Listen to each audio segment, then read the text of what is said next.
महर्षि वाल्मीकि जी ने रामायण की रचना की है और इस वाल्मीकि रामायण के बालकांड के चतुर्थ सर्ग के प्रथम श्लोक में लिखा हुआ है कि जब भगवान राम लंका से वापस आए और जब वे राजगादी पर बैठ गए, राजा बन गए, तो उनके राजा बनने के पश्चात महर्षि वाल्मीकि जी ने 24,000 श्लोकों से युक्त इस रामायण की रचना की और फिर अपने दो शिष्य लव और कुश को ये रामायण कंठस्थ कराया और जहाँ कहीं भी कार्यक्रम होते थे तो उसमें दोनों को रामायण का संदेश लोगों तक सुनाने के लिए भेजते थे। इसी क्रम में दोनों भाई लव और कुश अयोध्या चले गए और अयोध्या में भगवान राम की दृष्टि उन पर पड़ी और भगवान राम ने समझा कि ये तो मेरे ही गुणगान कर रहे हैं। उन्हें पता नहीं था कि ये मेरे ही पुत्र हैं और उसको भी, पुत्र को भी पता नहीं था कि ये मेरे पिता है। फिर अपने सभा में ले गए, सभी भाइयों को और मंत्रियों को बैठाकर उन दोनों भाइयों से कहा कि आप रामायण सुनाओ। और ये जब सुनाते हैं तो इसमें 5वें सर्ग के 5वें श्लोक से ये प्रारंभ होता है जो लव कुश सुनाते हैं। 5वें सर्ग के बालकांड के 5वें सर्ग के 5वें श्लोक से रामायण प्रारंभ होता है। इससे पहले जो कुछ भी है दूसरों के द्वारा लिखा हुआ है।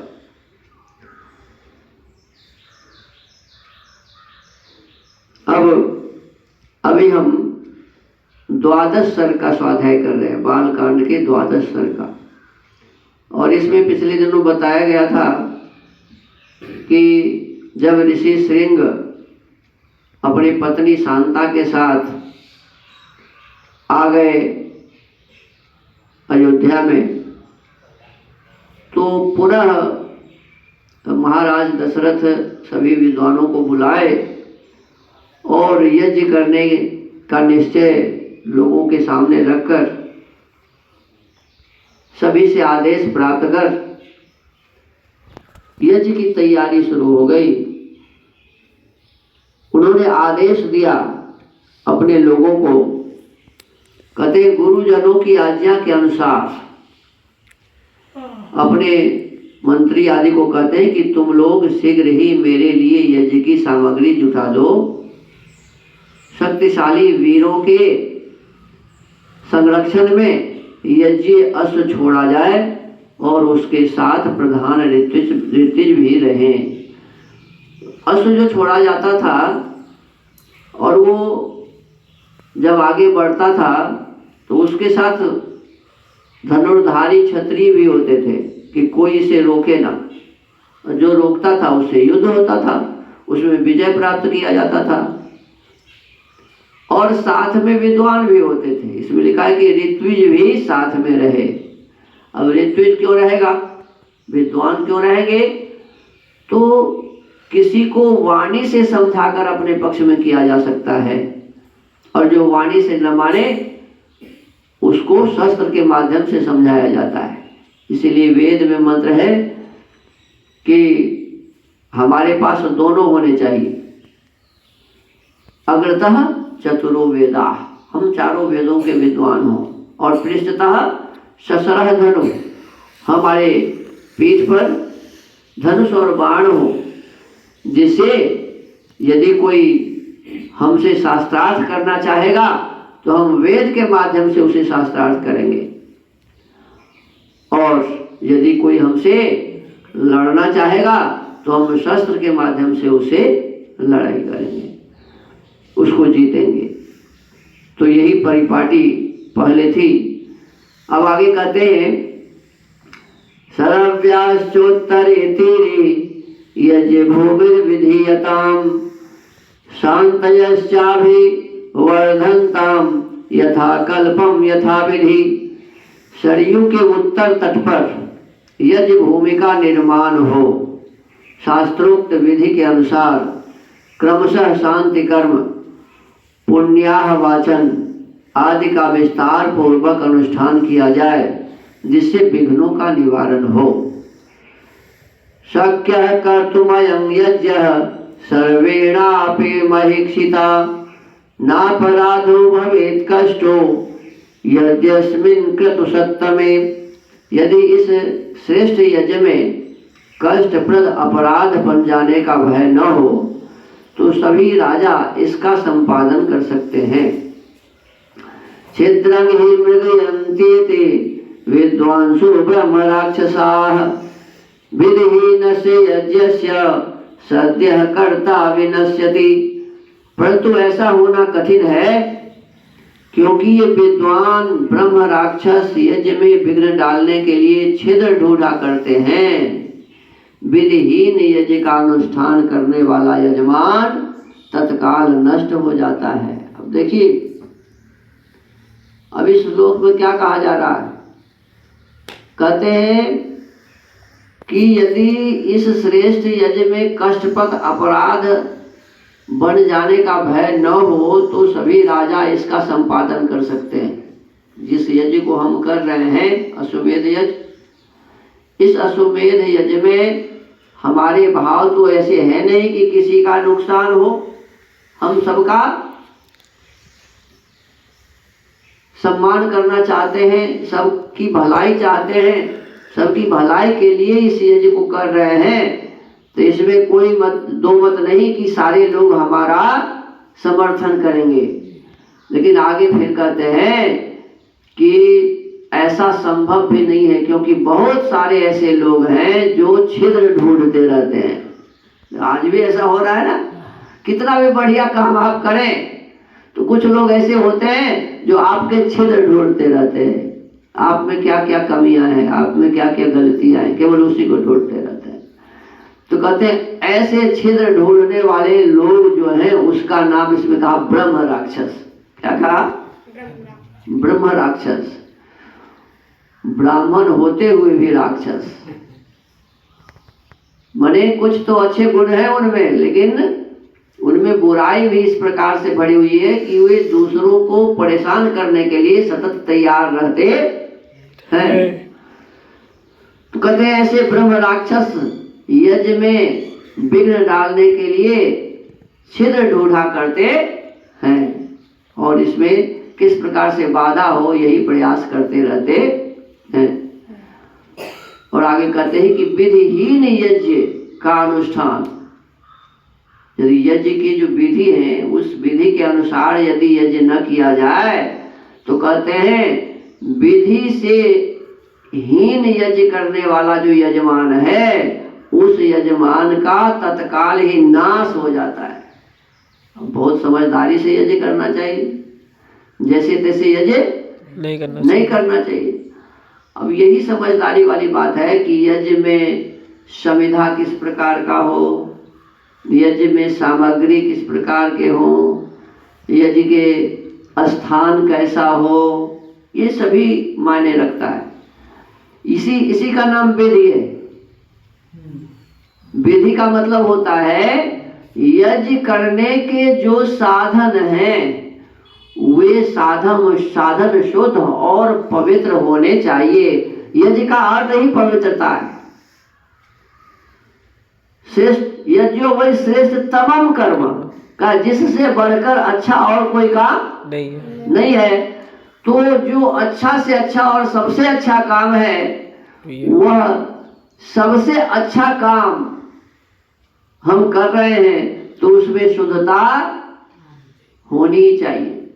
उसके सामग्री बहुत ही अच्छे होने चाहिए, विधि के अनुसार नियम के अनुसार होने चाहिए। उनकी संविधा बहुत ही अच्छी होनी चाहिए, घृत बहुत ही अच्छे होने चाहिए। तो सब कुछ शुद्ध और पवित्र यदि होता है तो यजमान की भलाई होती है, और यदि ऐसा नहीं होता तो लिखा है कि यजमान तत्काल नष्ट हो जाता है। तो इसीलिए बहुत ही समझदारी से हमें यज्ञ करना चाहिए। कीड़ा वाला समिधा ला करके हम लोग डाल देते हैं, कीड़ा उसमें मर जाता है, तो हमारा क्या होगा जी? हमारी भलाई होगी? नहीं होगी। घृत हम गंध करता रहता है वो प्रयोग कर लेते हैं, तो हमारी भलाई होगी? नहीं होगी। हम जिस यज्ञ कुंड में यज्ञ करते हैं उस यज्ञ कुंड को ठीक से साफ नहीं करें तो हमारी भलाई होगी क्या? नहीं होगी। एक एक विषय वस्तुओं का हमें ध्यान रखना पड़ेगा। अब आप ब्रह्मचारी को तो इस बात का पूरा ख्याल रखना चाहिए कि क्या कहा है। अब देखो, जिसको यज्ञ करने का आज ड्यूटी है वही आज का यजमान होता है। जो आज व्यवस्था करते हैं, तो जो व्यवस्था करते हैं उसका ये ध्यान होना चाहिए कि हम जो भी सामग्री यहाँ एकत्रित करें वो सुंदर हो, ठीक हो, समिधा आदि सही हो, घृत सही हो, जो भी व्यवस्था है वो शुद्ध और पवित्र होने चाहिए।